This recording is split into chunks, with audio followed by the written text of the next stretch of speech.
Dear colleagues and friends, welcome to Prelude.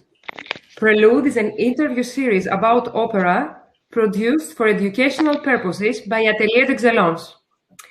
Today's episode is hosting one of the leading Verdi voices of our days, Romanian baritone, Mr. George Petean.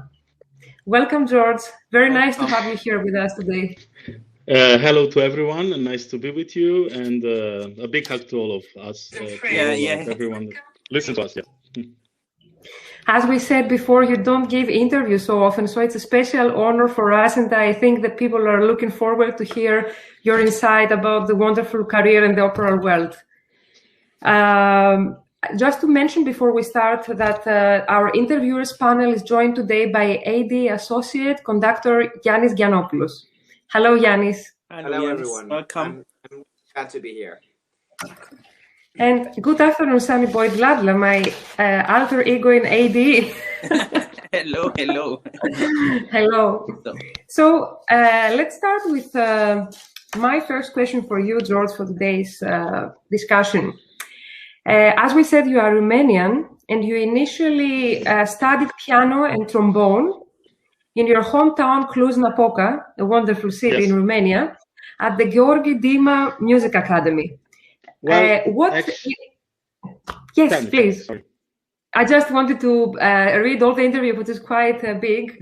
I wanted to ask what influenced you to want to become an opera singer, started initially from a music background and an instrumental background, actually. And how did this solid music background with the piano and the trombone studies contribute to your singing development? Yeah, nice. First of all, it all started because I also have a brother that's an opera singer. His name is Agake Alexandru. I don't know if you know him. I mean, he's already done a huge career in the world. He sang many times at the Covent Garden and Metropolitan Opera House and everywhere. But when I was a young boy, he was still an opera singer in my town. In the opera, I'm very proud to say that my town in Romania is the only town that has actually two national opera houses. We have a Hungarian opera national opera and a Romanian national opera, which of them, every one of them have an orchestra, a chorus, and an ensemble of soloists separate from each other. So yeah, and we have also Philharmonic. Then we have an Academy of Music, which also has an orchestra. Philharmonic has also an orchestra, and a music school, which also has the Orchestra of Music School. So we have lots of musical in a city that has 350,000 people normally. With students, it's almost 700,000. So it's not such a big city, but it's still a big city. But it's a lot of cultural tradition from the music point of view. So I'm proud of that. So there are two important things in my starting music. One of them is my brother. He's my brother, that I always listened to him when I was a young boy. And the other one is my mother had her best friend was a musical teacher, which already when I was 5 years old, she could tell to my mother that I'm talented because she could hear me singing or like playing with music or listening to music, and they could see that I have talent in this direction. So that's how it started. But I didn't start it at the music academy. I actually started at the music high school that we have in Romania. So I started 6 years of piano and 7 years of trombone there.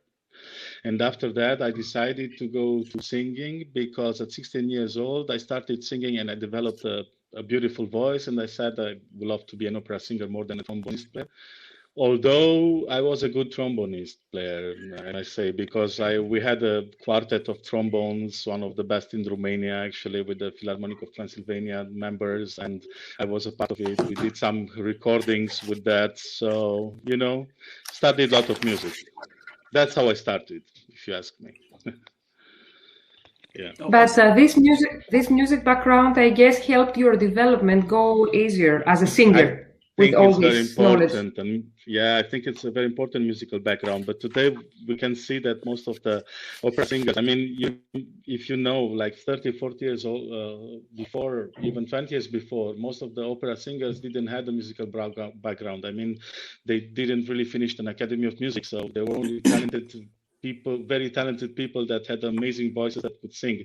Nowadays, most of my colleagues have musical studies. I mean, I go to some rehearsals and I have the bassist playing some incredible piano piece, or I don't know, like it's everyone almost is a musician today. I mean, fulfilled musicians, and of course, musical background is very, very important, not only for the history of the music and for the style and for knowledge and for learning pieces, but also to understanding them better, because the music is in the notes, but the interpretation is behind them.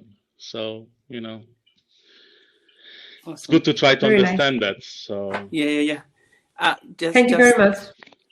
Sure. Just to follow the next question. Actually, we were very honored to have interviewed Nelly Mirichori, the living legend. I mean, she's also Romanian, and she has shared a lot with us about the culture of music in Romania. I just want to know from your side, as the new generation, what is your take on Romanian culture and educational system to encourage young people to turn to opera? What is your take on that? Well, the thing is, we have for me, I think the base of as I said, almost every city in Romania has a musical school. Almost every city, big city, Yeah. big city. Like, we don't have only Bucharest is a big city, but the other cities that have like 300,000 people or 200,000 people, and many of these cities have a musical school, and they have good teachings, and children go there, and it's free. You don't have to pay for them. And I think also there's a tradition starting from the Austro-Hungarian Empire that constructed the Romanian National Opera now, as we call it now.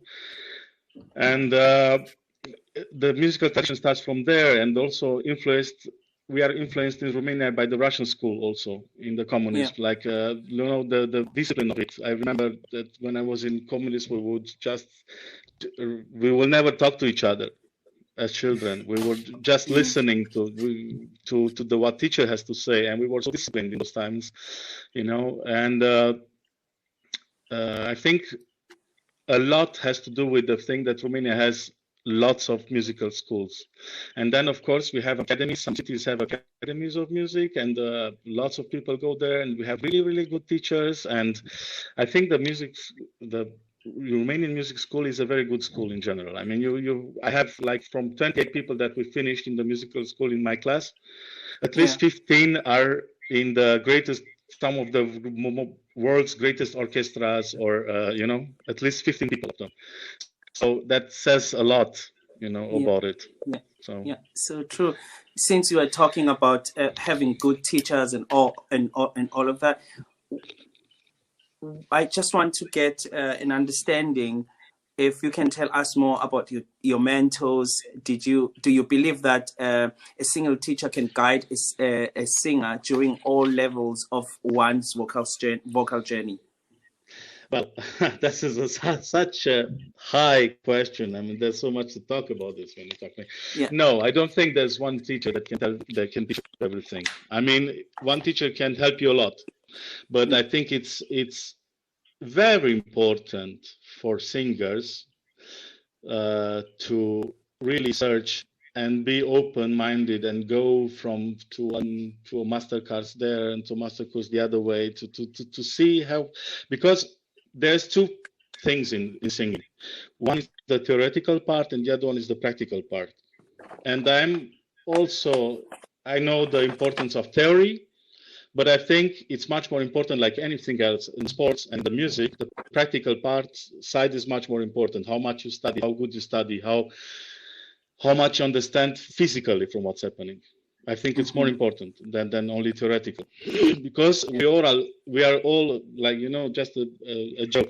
We are all experts on football, but actually it's so much more different than we know about it. I mean, you know what I mean, no? Yeah. Sorry, my English is not perfect. Please. Great. The thing is, when you learn singing, I'm like 45 years old. I have so much learned in my life, and all the years I learned. I mean, when I was 23 years old, I knew some parts of it. When I'm 30 years old, I know much more. So, and now I even know much more than what I knew before. The thing is, if we talk about technique, for me, there are 5 things important in technique: breathing, chest voice, vowels, I mean, never change the vowels. Try to be as clear in the vowels as possible, like A, B, C. Don't change the A, you know. Then putting the voice in the mask, or impostare, how they say in Italian, and the vibrato. About the vibrato, almost nobody talks. But the vibrato is such an important thing in music. Like, you know, the expression of the music comes from the vibrato. Most of the times, if you listen to a violin player, the sadness or the happiness that they express, most of it comes from the vibrato. You know, also they have colors of the sound, but vibrato is an important element that can be controlled actually by technique. And each of these, I said 5 things, 5 important things, yes. But this is just a base. This is just like, I think about singing like when you're building a house. You know, you start with the background, with the bottom, and you go up, like breathing, chest voice, vowels, putting the voice in the mask, and then. Yeah. And what I mean by this, why did I explain what I think about technique, is because some teachers can help you with the breathing. Some teachers can help you with the best position in the mask. Some teachers can help you with the vibrato. So that's what I think. It's so important to have these. I don't think it's a betrayal if you leave your teacher and go and listen to somebody else. I think it's just getting to know more about what you're doing. Yeah. And it's in science is the same. I mean, if you want to know more about something like for Corona, you need to put the best people together and also listen to the other people that are maybe not the best, that may have good ideas, you know. Yeah, I think it's so important to always to get more opinions in everything. That is so profound, because so many of our singers, they always ask these questions, and it seemed like a common question that we ask all the time to all our guests that we have. But I like when you say one has to just be open to receive and learn from different people. Do you think it requires a certain discipline to not lose what you already have? Because the danger of this going and hopping to different teachers, one might be not so strong to keep what they've already learned to add on top of what, you know. I don't know if you understand what I mean. Do you have I understand what you mean. Yeah. Do you have a certain discipline? Do you recommend a certain discipline for a singer when they go outside to? It's not so much about discipline as it's much about understanding what you're doing, I think. Yeah. Because discipline can help you to be, you know, like doing the same thing and never let go to what you want to achieve. And it can push you forward to in the serious side of it. But I think it's much more important to be conscious of exactly what happens to you. And I can't repeat and tell how important it is to be conscious about how you sing, because almost, I don't want to say almost nobody from the opera singers, when they sing, they hear the voices that they actually sound. You know, when you listen to your voice recorded, it sounds totally different than what you imagine it to be. Yes, that's how so it starts. True. So you always have to understand your voice. Like you have to understand it. What does it? How can you improve in it?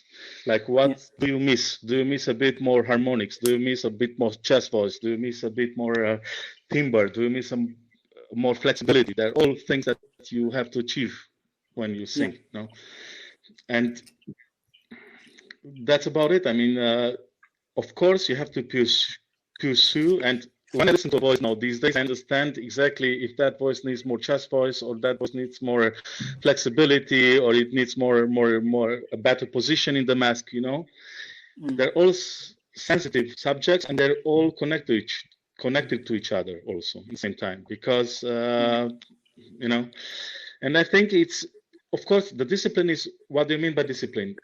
Working every day, never letting go, trying to get to that teacher that might help you, and don't let it go. Pursue him. No, I mean, that's what I think about it. I mean, yes, you know. Yeah. Well, thank you. I mean, that answered my question. I hope what I'm taking from you is that one has to you have to be self-aware of what you're doing and what you are. And always. It's the most difficult thing in opera. in singing. Yeah. This is why you see so many natural people singing so good from the beginning, and then if something changes, they can go wrong. Then it's difficult to repair that. And sometimes you see people that are just hardworking, and getting better and better all the time. You know, like understanding their voice in times. So there's so many different types of. I have a colleague, for example, that had an asthma problem, and then actually a few years later didn't sing anymore because that problem. I also have asthma, and I also had for example, a moment in my life when 2 weeks I thought I'm not going to sing anymore. But as I have such a strong bass technique, I knew how to come back, and I knew what if I do, what it has to answer, how it has to answer my voice, and if it doesn't answer that way, it means it's a physiological problem.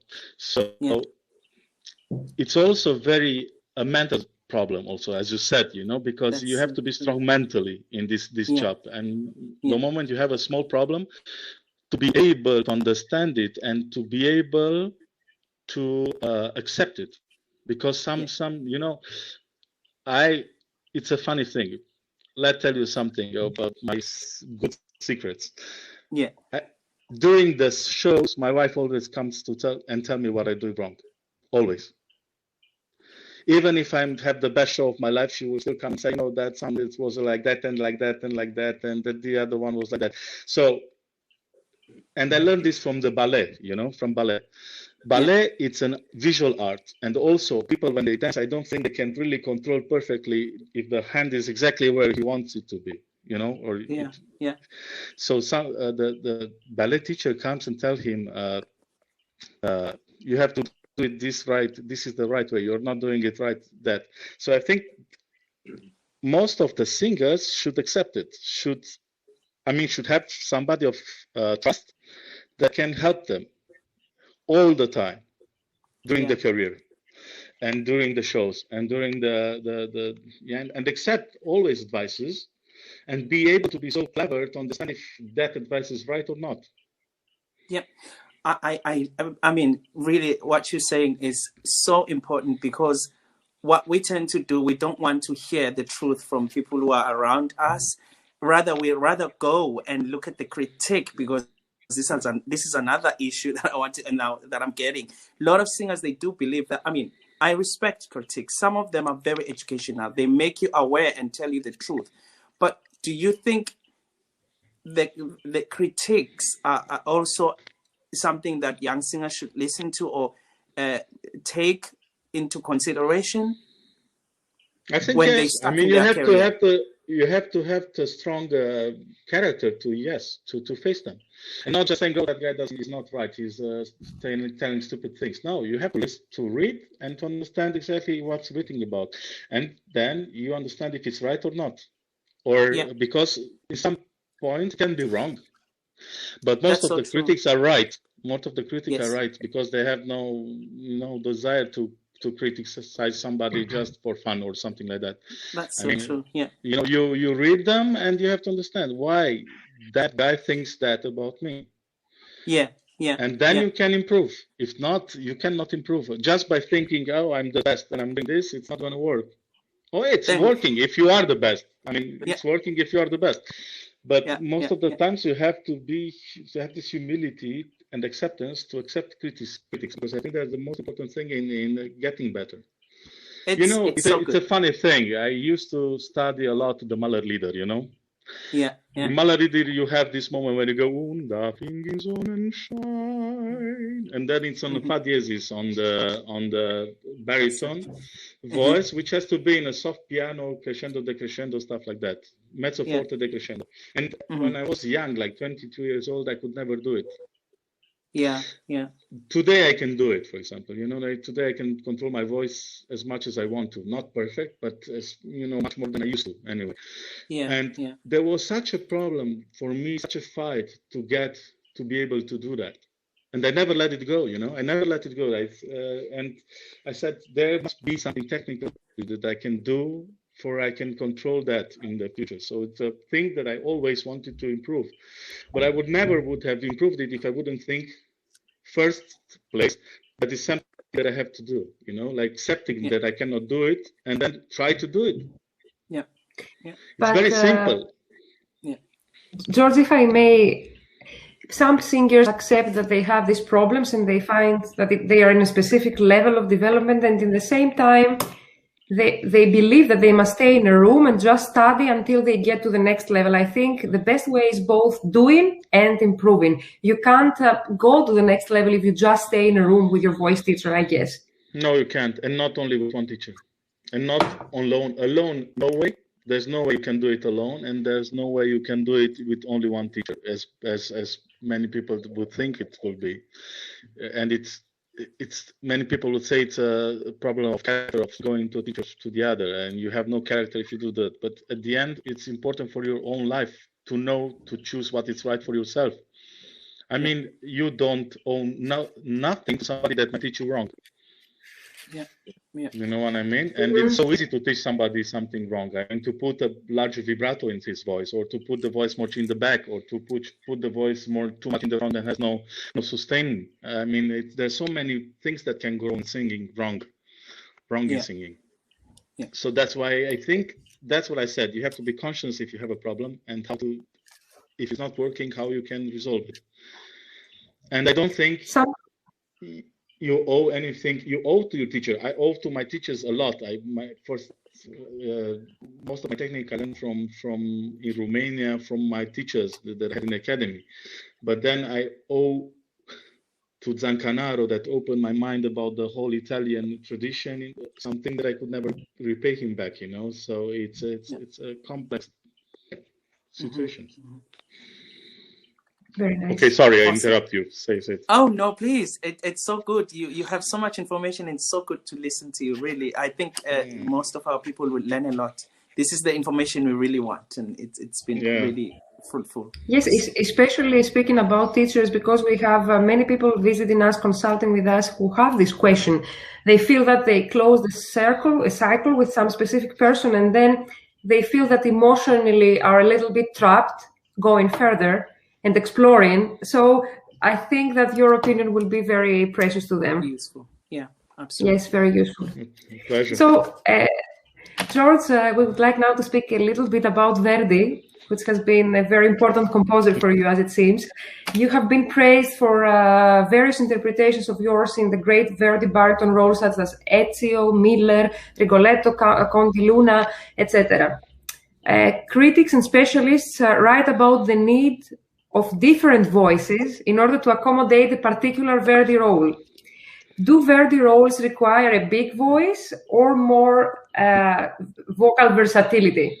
And should younger singers be pushed to take on heavy roles early, or they should give the voice and the body the time to become more mature? Let me answer you with the last one. For the young singers to sing Verdi, I think it's a matter of instinct. I think every one of the young singers has to feel it, if he can do it himself or not. You cannot tell somebody you should do this because just I think you can do it. I could, for example, always sing Verdi when I was 23, 25, 26. I remember I sang with 23 or 24, I don't remember exactly, Poza in Romanian the first time, and the bass told me, take care, you don't want to end like he told me the name of a baritone that finished his career with 28, you know. So I said, yeah, he's right, but I feel I can do it. So it's always a matter of what do you feel inside yourself, because even if trust yourself, I tell to young singers, I mean, if you feel inside that your voice is corresponding with a certain role, you should do it. You should not wait for somebody to tell you, come on, let's do it. You have to do it. And as much and as fast you do it, as much more experience you get. And it's easier for a director or conductor to work with you after. Because he doesn't have to teach you rhythm or music. He can teach you something more important or more interesting than that. Anyway, this is a very complex question because it's if we talk only about the baritone type of voice in Verdi, there are two types of baritones in Verdi: dramatical baritone and lyrical baritones, and they're both there. If you ask me if you need a big voice, I think you need a big voice even to sing the Barbiere for Sevilla, Figaro, because that aria has such a strong orchestra under it. The orchestra there is loud. I mean, if you don't, you'll get covered if you don't sing with all your full voice there. Even if it's Rossini, and maybe it should sound a bit more soft, and the conductor maybe would need to work with the violins, even if they play forte, to be still, playful forte, not a strong forte when they play that. So then it's much more easier for the singer to do that, to sing above the orchestra. But of course, for Verdi is a special composer. For me, it's what I love about Verdi is that all his operas are like pieces of theater in themselves. And I think he started searching at his begins, like the first operas that he made.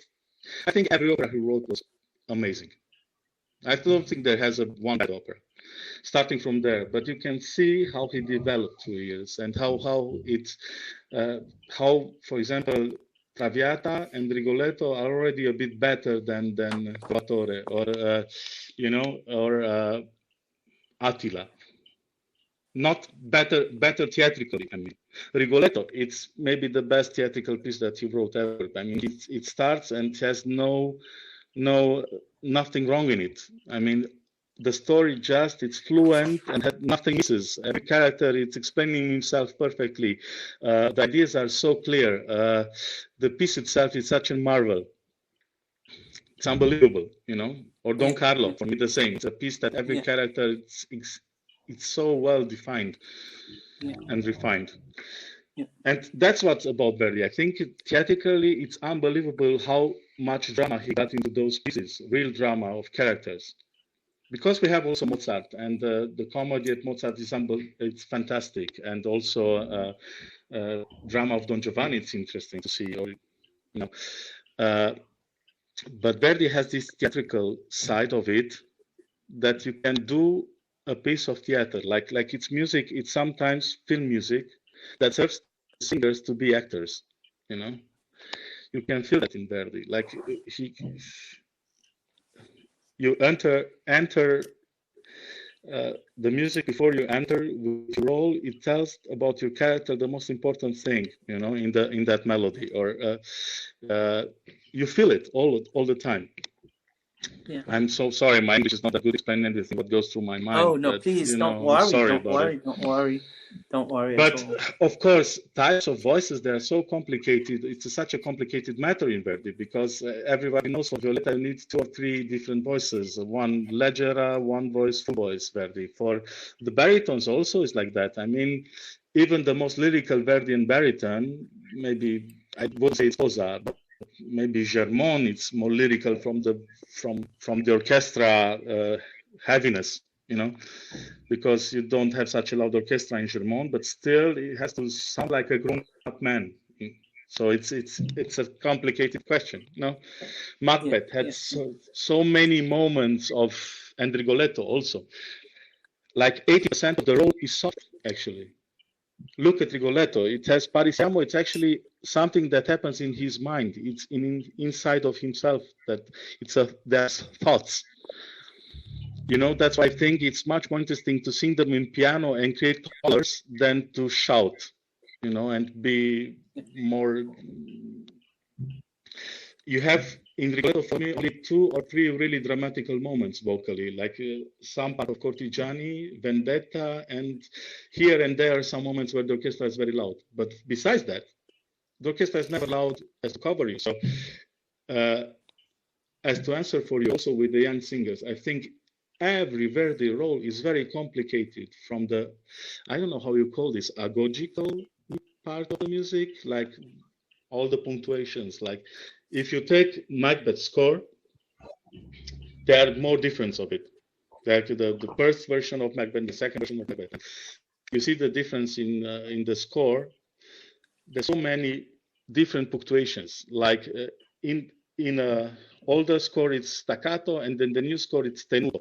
The same words or the same phrase, and you have to think, why is this change? Of course, it's a copyright of Ricordi, and Ricordi do these changes, but and to get to the original manuscript of Verdi, it's complicated. But they do these things because Verdi had thoughts about that role that he wanted them to do in that moment. So It's all about also about the knowledge of Verdi's history and life, and about what he thought about each role, and his letters about the roles to Ricordi and to thing is, they're very complex roles.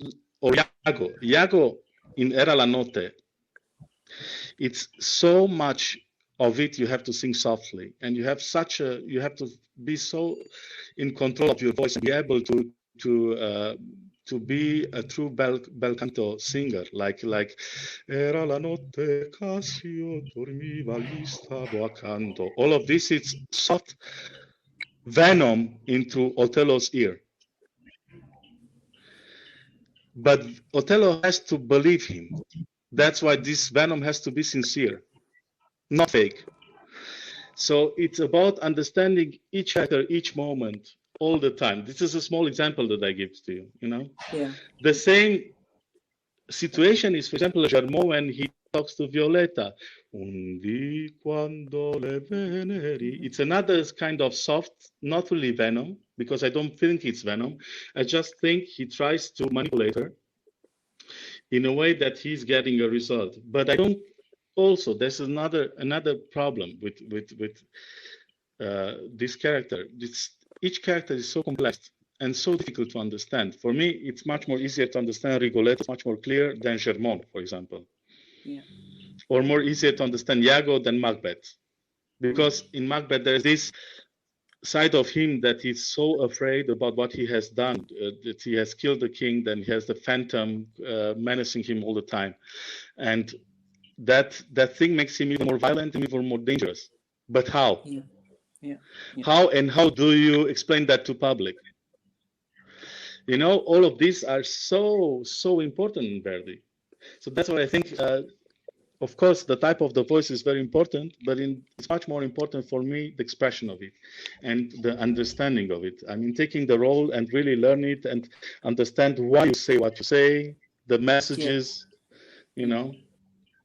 Since you're talking about this, I mean, you have a huge range in your voice. Were you ever confused to be a tenor when you were younger, or if you can tell us more about that? Yeah.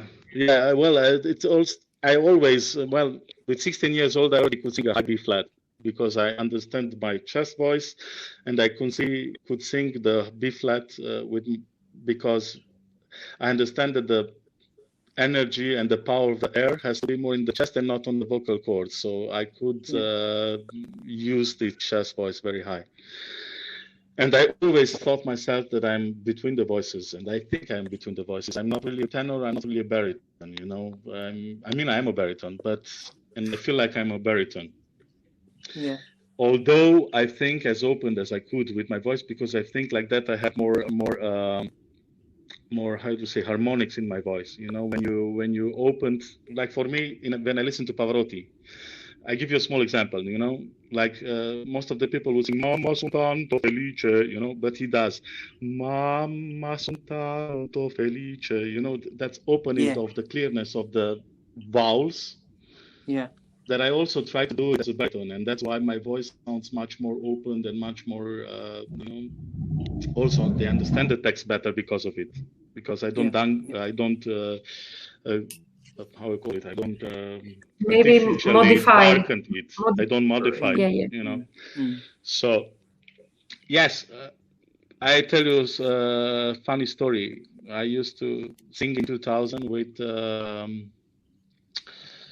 what's the name of the bass? Bulgarian bass, amazing. One of the greatest, the husband of Mirela Feni. Yeah. Gyaurov. I sang with Gyaurov in Rome Opera, my first time outside of Romania. I sang Le Jongleur de Notre Dame. And then I asked him if he was a tenor, if I'm a baritone, because I was 21 years old or 22, and I was not sure if I'm a tenor or baritone, because I could go to high B flat, but I never had a high C, like an easy high C. And I think if you want to be a tenor, you really have to have a high C. Even if you are a dramatical tenor, you have to have a high C. Absolutely. A good high C. Yes. You know, so, and I didn't have it. I had a high B flat, good B flat, and an H sometimes, but not in high C. So I sang for Mirella Fleni also. I asked him if he can talk with Mirella to listen to my voice, because she would tell me if I'm a baritone or a tenor. And I sang for him Recondita Armonia, and I sang for him Luce Van le Stelle. And she said, my dear, when you sang as a tenor, I think you could be a tenor. And when you sang as a baritone, you sang as a baritone, even like Capuccilli when he was young. So I really don't know what to tell you. You have to study, and you have to see where the voice is developing more, to the high sides or to the low sides. And she actually didn't give me an answer. But yes, I think I'm a baritone, because even now I have lots of technique in my voice, and I can go to a high C now, but my high C is not as a tenor should sound. So that's the key there. I mean, it's you get the answer there. I mean, you know.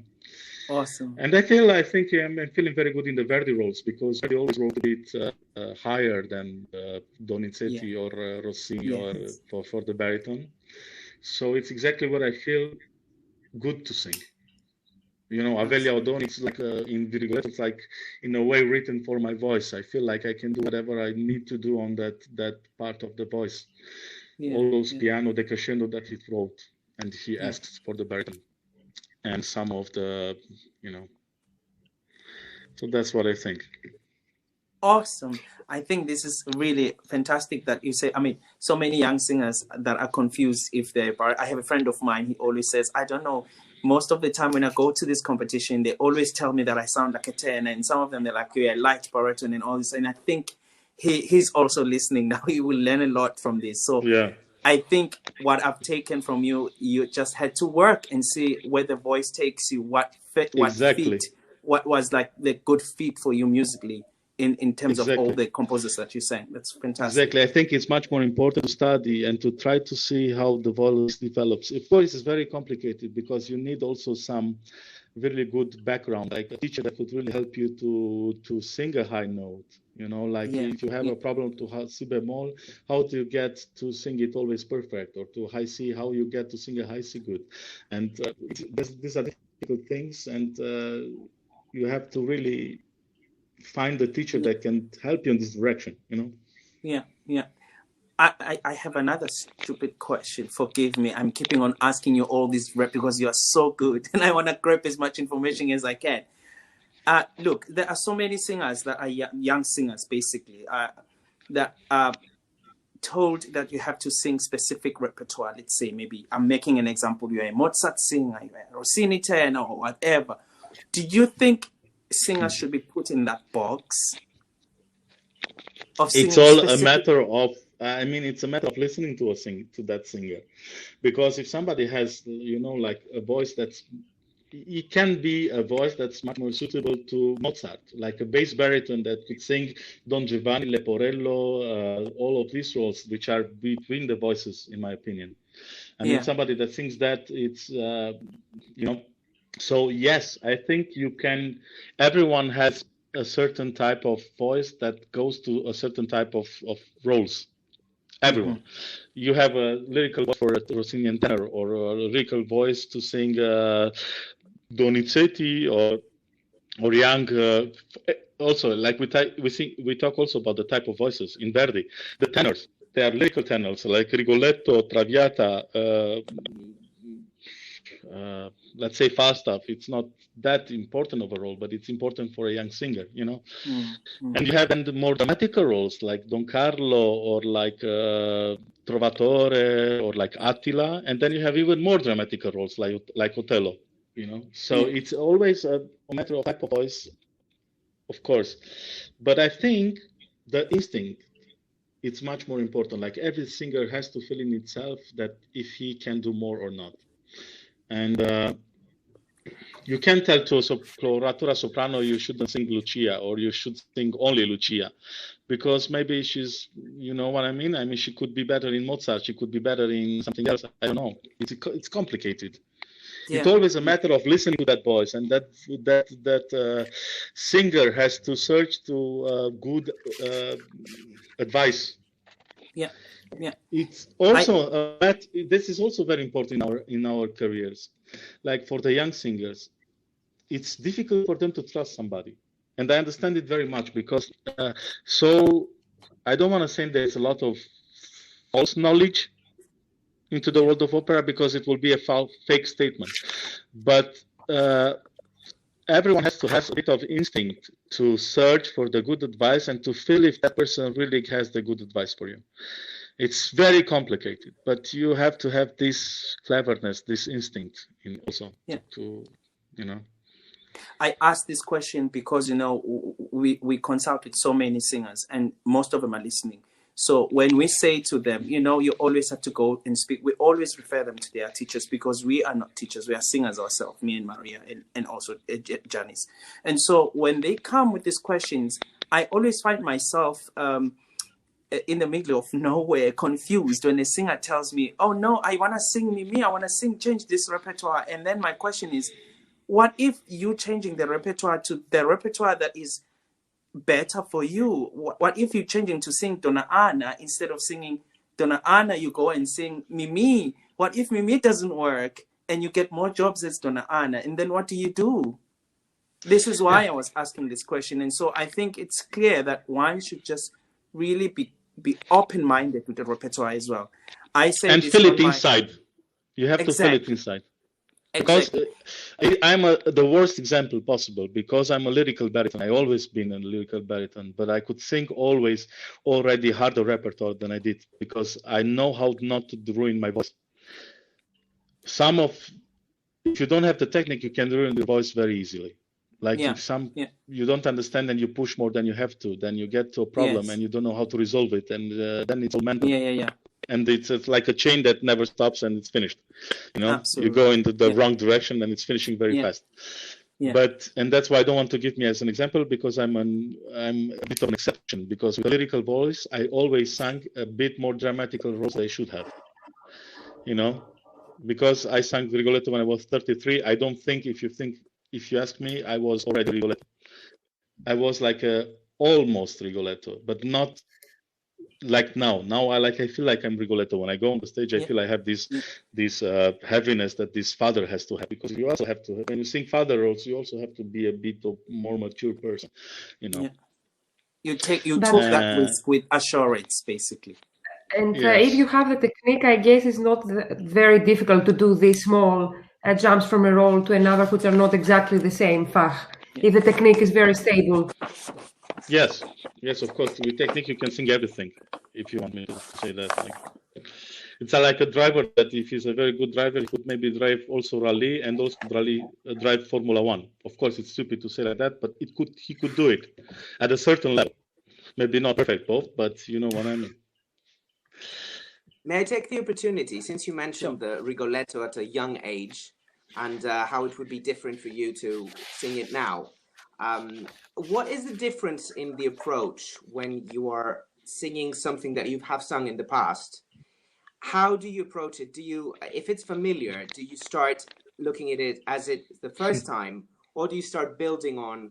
Because there's always, for me as a conductor as well, when you see something you've done before, sometimes you have bad habits and you want to get away from them.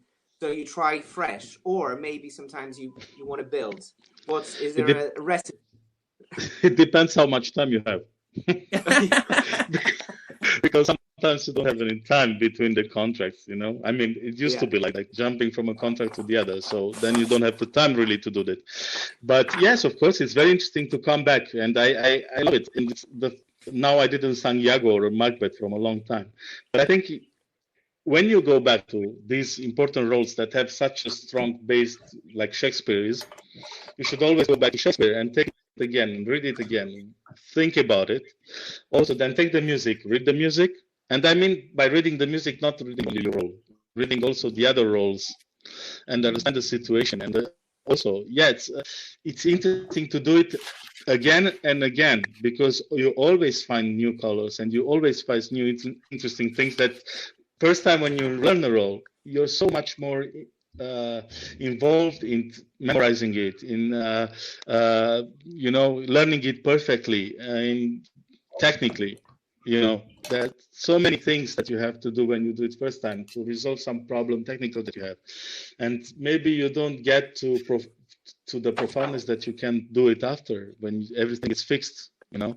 So I think, yes, always when you have the time, it's so much more interesting. Like, for example, now I listen to my aria of Vespe Siciliani that I sang in München last days, and I was thinking now I would do differently. I would do this like this, this like this, this like this. So I already understand what I can do better, or better, different, but with more meaning maybe. You know, so yeah, I think it's very important to go back to the notes, to really read the notes, to understand why they're written. Always, yes. But it's also a matter of time, because You kind of most just of the somebody like Kaufman doesn't have the time to do it. I mean, he has, but I mean, he has all the time. He goes from a contract to the other. You know, I mean, you have 3 days of preparing a show where you have to run the production sometimes. So you cannot really go to think about the role anymore. Awesome. So just to continue on that, I'm just going to ask a total different question. You have worked as an ensemble at the Hamburg State Opera. I almost said Staatsopera. Yes. yeah. And also as well as a freelancer. What can you tell us about the advantages and the disadvantages of each career type? I think, first of all, you have to understand that there are different aspects. For me, a young singer should always be at the beginning fixing an opera house if it's possible, because you learn how to walk on the stage, what is important for you and the public, and you have to, you know, get this experience of walking on the stage first. You know, just a funny analogy. I sang my first Barbiere of Sevilla in Wiener Staatsoper when I was 21 years old, after Nucci. So you cannot compare somebody that was one of the best Figaro in the history of the world singing a few months before a young guy that didn't almost put the foot on an important stage yet, you know. So, but the comparison will be always there, because the critics are coming, they want to see how good you are. Of course, you can be a natural talent that can do something amazing, or you're born to do that role. I feel for myself that I was born to sing Rigoletto or Posa, you know, because I'm a positive person, positive actor, and the love that I have for humanity, it's in me and it's in my singing, you know. So I'm born to sing a certain type of roles, like also like Simon Boccanegra. And there are some people born to sing Figaro, like somebody that's really, really funny and, you know, intelligent, I mean, in joke types of, you know, sympathy type of person. So it all has to do with yourself. But I think the advantages, like I'm coming back to your question now. I think being fast in an opera house, it's important for you to develop as an artist at the beginning, to create a repertoire, and also the fact that you're you know, a first baritone in Hamburg or a first baritone in Dresden, then can also be a certain how to say, I mean, you are much more easier to engage by another opera house in a certain role, because they know you did it already so good. So it's helping always at the beginning of the career to be fast in an opera house, you know. But I think the big career, or the important career, you do it only as a freelancer, because I mean, this possibility to work in Covent Garden or to work in Metropolitan Opera House or Vienna, Paris, Scala, it comes only when you're a freelancer. I mean, as an opera singer that is fast somewhere, you're going to get maybe a contract somewhere or 2 contracts a year, and the rest you have to do your job in that theater that you are engaged. So you have an obligation of the, how to say, of your work, of your salary in that opera house. So basically, you are recommending this to young singers that they should, if they get an opportunity, they should take the contract as an ensemble member. Yes. Also because there's no, I remember I had a colleague in Hamburg, I'm not going to give any name, that she was in almost last year she had, to not, if you have in Germany, I don't remember how many years, 14 years or 13 years or 12 years, I don't remember how many years. If you're fast in an opera house, they can't throw you out anymore. I mean, they have to, Yes. you will be forever. You're not going to lose your job. And I remember a colleague of mine, there was a really good singer that was actually kicked out of the opera house 1 year before she was actually not capable anymore, just because Terrible. the opera house did it. I don't know why they did it, or it doesn't. I don't want to get in those.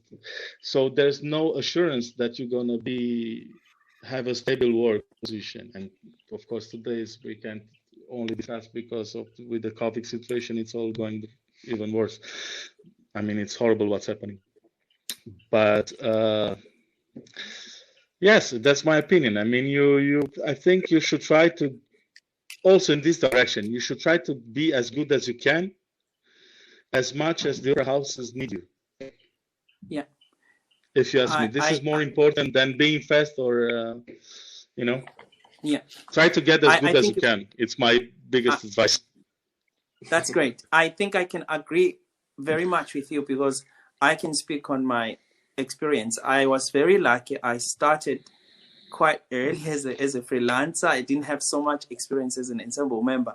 And I didn't know the importance of being in the house and the responsibility that singers have to sing all kind of repertoire at the same time. And you have to be really spontaneous. And I think it helped. I mean, now I'm fixed.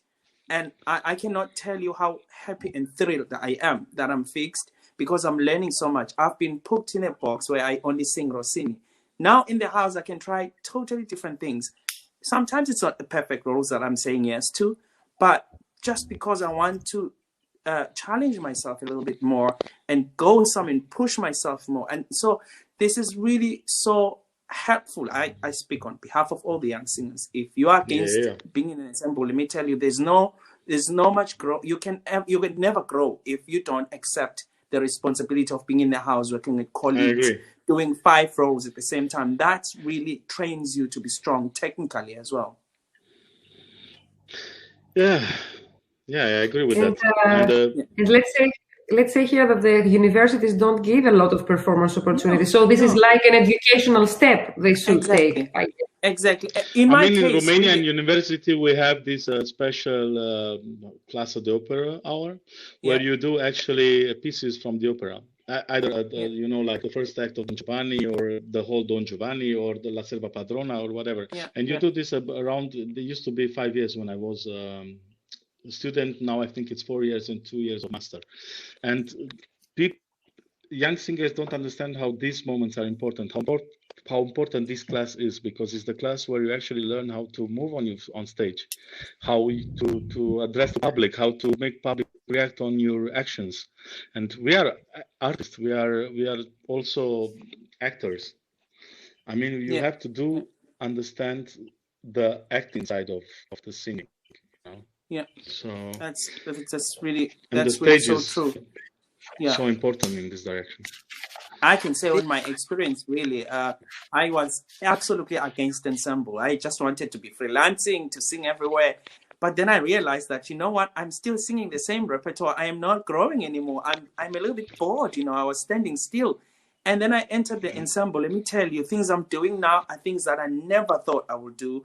And I'm challenging myself all the time. Sometimes it's a struggle, but I am standing. I'm saying to myself, you can do it, and I'm taking charge of the situation basically to learn more about myself. And so that when I get more jobs outside, I am ready to do whatever I want. But basically it's to try all kind of repertoire that I can see if this fits, that doesn't fit, that fits, because there's so many Rossini tenors, to be honest. And you never have all the high notes all the time. They disappear sometimes. And so I really admire, speaking to you really is opening up so many things. And I think so many young singers are going to learn a lot from everything that you've just taught us today.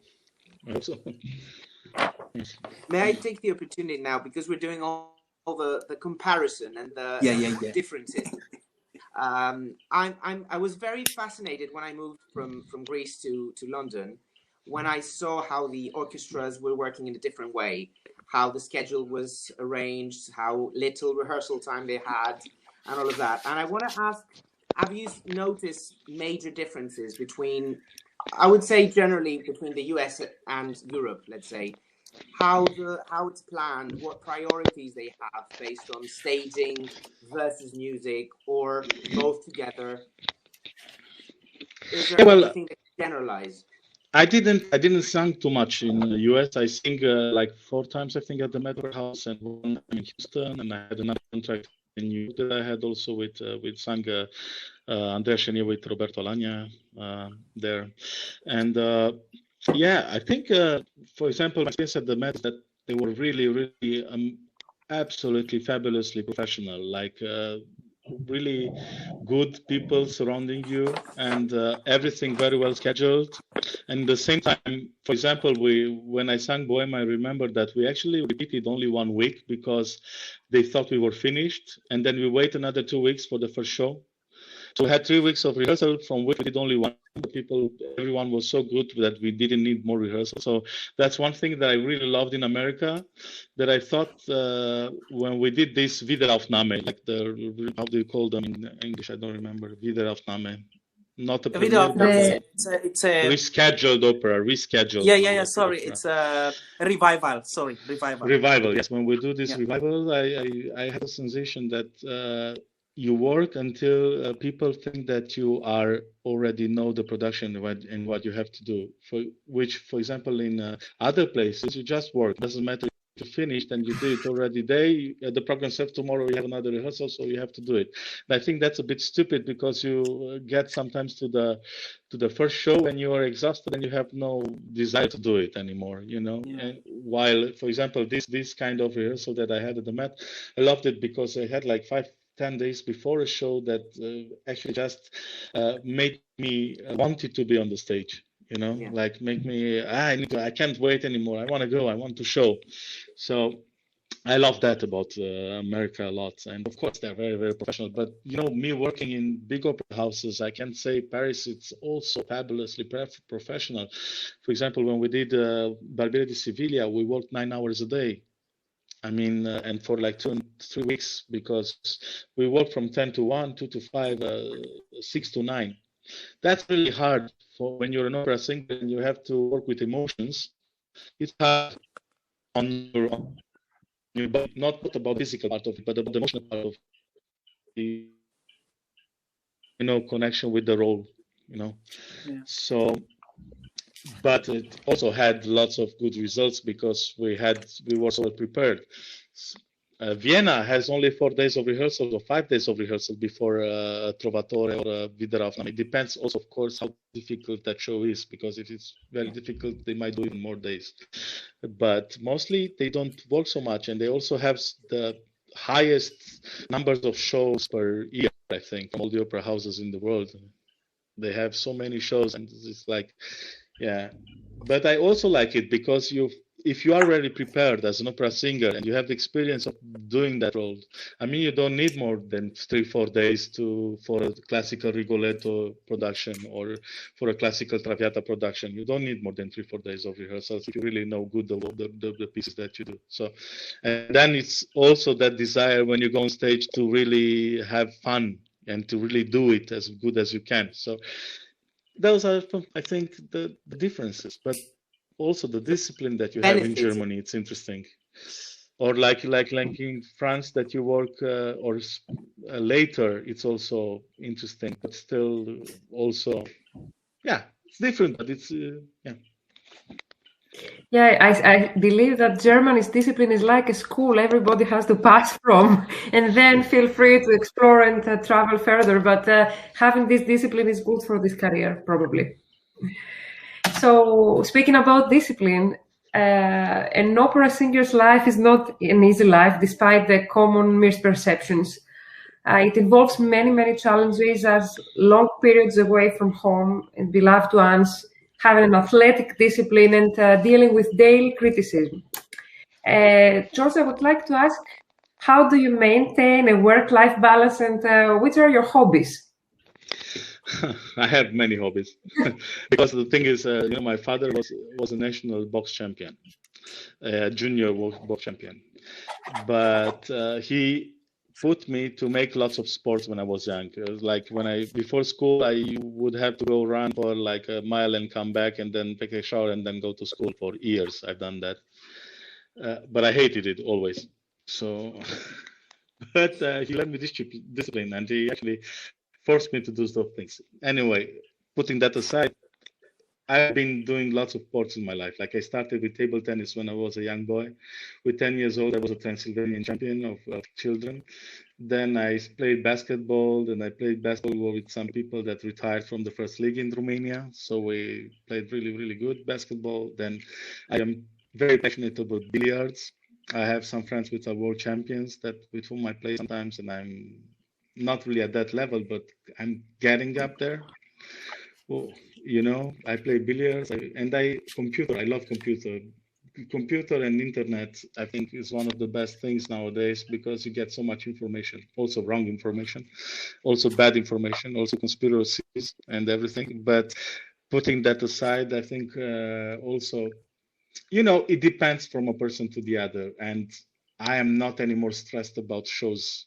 I used to be more stressed when I was young, because I didn't understand them. Now that I understand what you're going through, of course, I'm relaxing by playing back at the computer or watching a movie or whatever. But I just anxious to get on the stage always. So I love it. I'm at that moment where I actually feel like my place is there, and it wasn't like that when I was younger. Mm-hmm. So it's so funny. I have lots of hobbies. Oh, awesome. And I forgot to say I love Star Wars. Star Wars is also one of my biggest hobbies. I'm the Jedi Baritone. You see my t-shirt, the Rebels. I'm a rebel. I've always been a rebel, only in my mind. But I love Star Wars also. It's and Harry Potter. I wanted you to mention that. I wanted to mention that. It's my favorite. Forgot it. It's so funny. We were talking about you with Maria a lot, that you have I would never tell that you're an opera singer. How relaxed you are, so cool. And you just like, oh my God, you can just pass him on the street. He's just a Star Wars t-shirts. It's just like really easy going.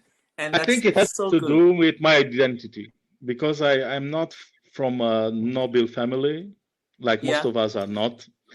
So I'm not gonna dress myself like a noble all the time. I feel like I'm a man of the folk, a man of the people. So that's why I think I should be a normal man of the people. When I also meet the other people, treat them with respect and understand your identity. My identity is that I'm from this planet, like every one of us, and we have the actually advantage to live in a free world. Some still don't have. We hope in the future everyone will. But I mean, that's, I think, important that we are who we are. That's so good that you say that, because most opera singers, the young ones especially, they think to be an opera singer you have to look a certain way, and I think you're breaking the stereotype a little bit. Don't you think? I think that the opera houses appreciate if you're dressed beautiful and if you always goes like you treat the opera with more respect, and there's a certain class that opera has around it, and I think it's actually beautiful. I never felt like I should do that, and I didn't want to feel obligating by doing it. But it's of course it's beautiful to be nice dressed and to be to give yourself a certain importance. And I think it's also a good thing to do it. I don't think it's a wrong thing to do it. I never thought for me it's important to do it, so I never did it. Awesome. It's more of a balance, how you balance your own life. Because if you feel like this is what expresses you, then that's how you're more genuine. Oh, this is a again complicated question, but the most simple way to answer is try to be happy. Because happiness, the problem is I lost my parents already, so I've been through shit in my life. Sorry to be so directly. I mean, my mother had cancer, my father was 4 times with ictus, and I've been through hospitals, and I've been through this type of life, and I know everyone, I hope not, but some do get to have these problems in life. And until those problems come, try to be happy in the way that do what you really want to do inside of yourself. You want to jump with the parachute, do it. You want to, I don't know, whatever you want to do, it doesn't matter. follow your dreams until it's too late to do them. That's why I always, it's funny, now associated with the opera. That's why I sang Rigoletto so young, because I always wished to sing Rigoletto. Or I sang Simon Boccanegra very young. Even when it was to do it, and I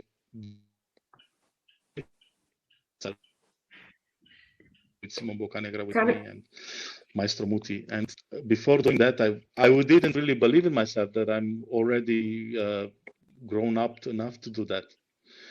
Because Simone is also a complex role. But in a way, I was happy. Wow, this is such an opportunity, and I will take it with both my hands and be happy about it. So be happy about what you're doing.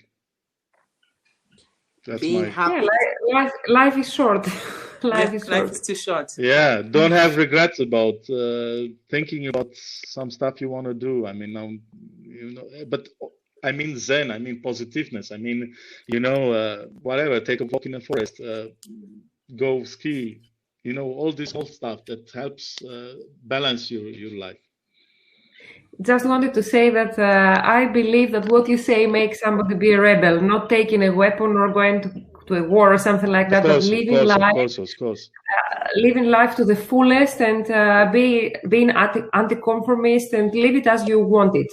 It's very important, and this is a kind of rebellion, I think. Many people don't understand that. I mean, they think being more disciplined is more important than actually being disciplined and doing stuff that you need to do, that your mind tells you should do this. I think you have to combine those, and that's where you get the balance. Yeah. That's my opinion about it. You say being happy, and that's why I'm going to ask now the following question. Is it a choice that makes you happy to lead a more silent path to the greater stages of the world? I mean, not being in front always, is it part of being happy? And does it have exactly that? At some exactly point? That. Of course, it has a cost, because I understand it has a cost, because as much as you're implied, if you want to, it all depends on what do you want inside of yourself. Like if you're both egocentrical, like you want really to do the highest career possible, like that's the most important thing for yourself, then you have to be like implicated, how to say implied in that thing, like 200% or 300%. Like if you really want to people know about you, I don't have a site. It's yet. I should have, because when people want to know where I will sing, what I will do, and I think it's very, in a way, lazy of myself not to do it. But this COVID situation is anyway caught us all by surprise. It's not really that now is important. But I think it all depends of everyone how much want to do what they want to do. Like you have people that are really pursuing their careers so strongly and so much implicated in it, like all the time, 10 times a day, you just talk with fans, or you just put posts about what you sing, where you sing, and all of that. It all has to do with your job and how much you want the people know about it. For me, I think I remember when Pavarotti said, as a hobby, I'm an opera singer. As a professional, I'm a poker player. That's what Pavarotti said, like for fun sometimes. And I think I'm also in more of that, like in that. Well, I can't compare myself to Pavarotti. He was one of the most, if not the greatest singer of all times. But I mean, this thing, I understood that it's also, you have to also have a life besides the professional life. I mean, it's important to have a professional life, and as professional you are about it, as bigger career you will make. Of course, implies the talent of each and everyone, because we are different talented. Someone is more talented than the other one, and so on. But I mean, and as much as you pursue that, and as much as you want to do more career, you will make more career. You will make bigger and bigger. That means don't think about your agent. Just go to the best agents you can get. All of these small things, all of Smith's, the small things that you have to do. But myself, I always thought it's. I try to be as good as I can when I go out, and for me, that's the most important thing in my life. Like when I go to sing, I want to give a night that I'm proud about, and make people cry or be happy, or because this is why we do this in the end. I mean, the message of the music, and it's one thing also I'm proud of the Romanian school of music, that first thing you learn in the music school is to about the emotions, about to play always with emotions. Always sing with your heart, we say in Romania. And that's why you see many Romanian singers have so much heart in singing, like Angela Gheorghiu. For me, her Violeta, it's unbelievable. Or like Cotrubaș, Gilda, or other roles are amazing. Like Leontina Văduva, her Manon, it's untouchable. I mean, there's so many great musicians and singers that come from Romania with this amazing interpret. Or Latino Lipati, for me, is untouchable as a pianist in Chopin. It's, not only Chopin, but. And for me, this side and this part of the music and my job is more important than the shining parts of it, Just to add another question, this is just for a general question.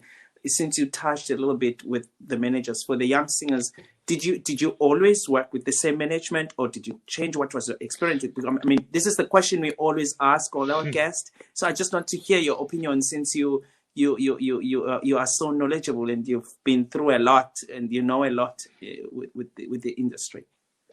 This is a complicated question, because I have only two agents in my life had. First was a lady, Lisa Petrov, which is an amazing agent, and she helped me to build all my career, all my base of my career. She has done, and I could never be enough grateful for what she done for me. Yeah. And she sustained me so much and so well everywhere that most of my career I owe it to her.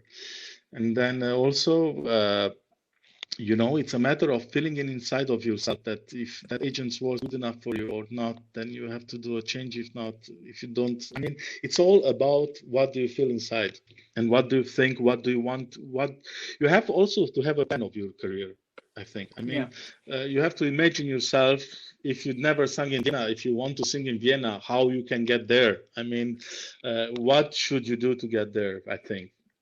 And you might not get there ever, but trying to get there, and what are the right steps to get there, also. Yeah. So so it's kind of like having age. It's like you say, having a goal and working towards that, having a specific path to follow. Yes, and of course, with agents is also a matter of luck. I mean, if you are a really good singer, but I have friends that are really good singers and never had the chance to work with to be taken by an agent. It's also a matter of if that agent needs a singer of that type or not, or come a year later, maybe will never happen again. It's a complicated. Yeah. So patience and fighting for it, and keep on working towards it, and just keep yourself focused. Working and fighting. Exactly. Working and fighting for it. Perfect. Well said. So, for a person who has completed a lot of the goals and a lot of those dreams, do you have any wishes for the near future? I mean, hopefully after this situation. And is there a role or maybe some colleagues that you would like to work with or work again, something that you're longing for? Of course, there are some voices that I'm amazed by, and I would love to hear them again, like Furlaneto, or like Kaufman, or like Netrebko, or like Gheorghiu. I can give you 20,000 names, Vargas, and dear friends, or and colleagues. I mean, this is what I love about our world, is that having many contacts and going to an opera house, you meet all of these friends that you have everywhere, conductors, directors, singers. It's a wonderful world in the end, and I personally like to take only the positive part of it. I mean, I never think about the bad things that happens in opera house or something like that, and I'm not interested in them. Like I have, for example, I'm not going to give names, but I have friends very good friends, director and singer, that fought with each other. And I know myself that are both amazing persons. And but I don't want to think about those types of things. But of course, goals. For me, the goal is to be able to sing everywhere all my beautiful roles. I would love to sing at the Metropolitan, Simone, Boccanegra, Rigoletto, Ballo, Trovatore, or the Covent Garden, the same, and Paris. These are my goals. New roles, I already sang everything what I wished for.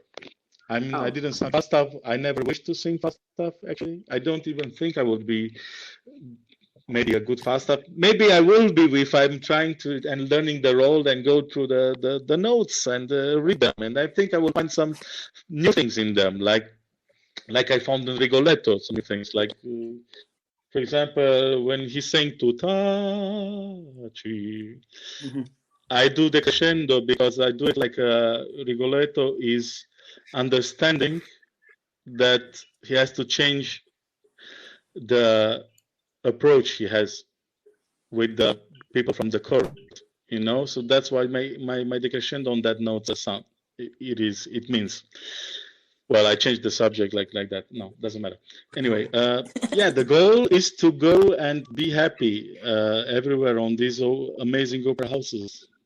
That's my goal.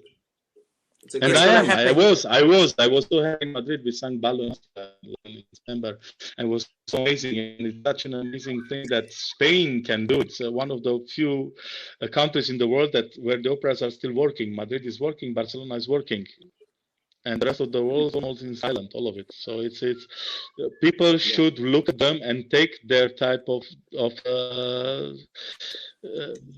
trying to understand what are they doing right, and try to take it.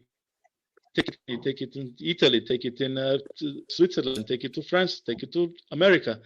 How Spain can work uninterruptedly in COVID times. Not one singer has COVID, not one, or if they have just one case maybe. Just like for people are not, when going to the shows, they're not getting infected, and they are 50% of the audience or 40% of the audience.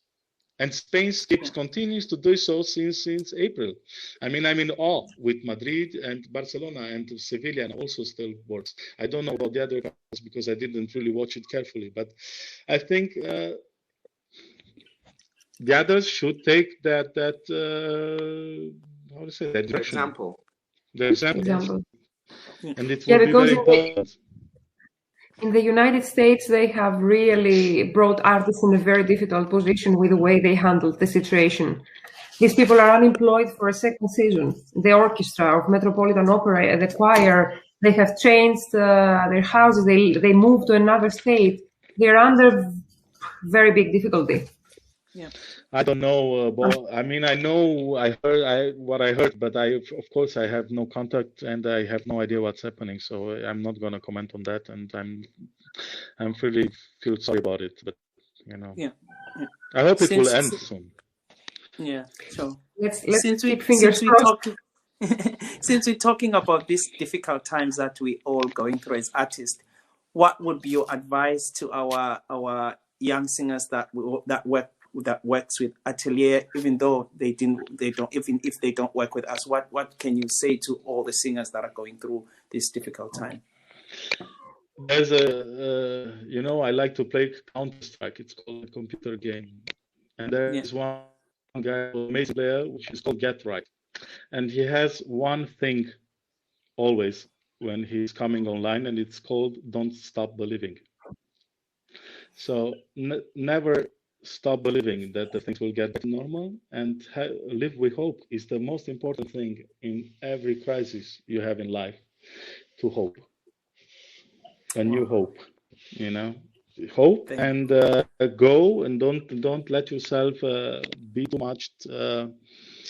We are all influenced by this crisis. All of us. We all have. I'm sure everyone has at least a few moments when they are desperate.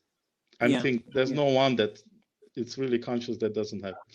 But I think everyone should try to resist and hope for better times. I think it's very important. Wow, thank you for that. Thank you. Thank you, George. Thank you, because this conversation was very friendly, was very warm. We think you have a power to make people feel they know you already for years. This is why we called it George and not Maestro or Mr. Yeah, no Petean. problem. No, I'm George. I'm George. From the beginning, we felt this friendly atmosphere, and judging from the messages of the singers, we have dozens of messages from singers around the world who are thanking you for empowering them with your advice, for telling them to sing with their heart, to be happy with what they do. These are major things that people forget sometimes, especially under COVID right now, which is a very intense period. So I would like to say that we think about the love you have for the music and less about the rest. Yeah. Wow, you know, that's profound. That's so cool. It's just natural. It's just natural. Yeah. You know, nothing remains to be said after this. Nothing needs to be said, really. But before we end the interview, I want to say, I know Tuesday is George's birthday, guys. So we want to say happy birthday in advance. Thank and we wish you all the best. And thank you so much again for taking your time and just, to share your experiences and your advice with our people and the singers in the world. And really, really thank you. And we wish you the most blessed birthday ever. Thank you very much. You're so kind, all of you. Thank you. Be with you. Yeah, may the force be with all of us. With all of us, everyone. Big hug, guys. Thank you for the honor. Yeah, my pleasure. My pleasure. Stay well, George. Thank you so much. Have a good evening, everyone.